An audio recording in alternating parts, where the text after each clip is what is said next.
So Marx is very concerned with industrial profit because he considers that to be the pure form of profit in industrial capitalism, which is the object of investigation for Marx. Not merchant capitalism, but industrial capitalism. And so he's going to assume exchange at values because that gets rid of transfers. It gets rid of any other source of profit. And if you're familiar with the transformation problem, you know that as soon as you allow prices to deviate from the values in allowing for, say, equal profit rates, then you get transfers. And so Marx sets up the story. So the first two volumes, roughly first 2,000 pages, are abstracting from profit due to transfers.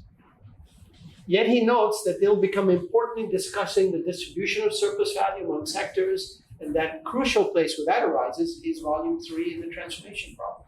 And I'm always astonished that people who read Marx don't actually read Marx. They read sections, comment on them as if they're contained in that section, which is astonishing because there's a body of work, especially unfinished body of work, and you need to know how parts are connected to each other.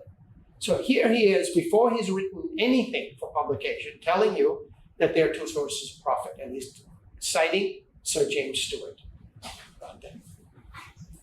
Let me just mention to you how that can occur, because I know it sounds reasonable or unreasonable if you're familiar with Marx, but let me just mention to you how profit on transfer can occur. Imagine that you folks there were households. Remember Switz says transfer of wealth. That's an important clue, by the way. Your households. And here are these two shady characters who are people who operate, in a sort of reselling things for profit. Entrepreneurs, okay? I'm an entrepreneur of a different sort. I sneak into your house and I steal your TV. Okay, so what have you lost? Your loss will be recorded as a loss in your household wealth, right? I now have your household wealth. And since I'm a householder, for householders as a whole, there's no change. It just happens to be that your TV has become mine. So there's no net change in wealth. But now I take this newly acquired TV and I take it to them and I say, look, I would give you a TV for really cheap. It's $200 for you. And they know they can sell it for $600. So they say, okay. So they pay me $200. So now I've made $200 of money, but I've given up $600 of the TV. They sell the TV for $600, but their costs are $200.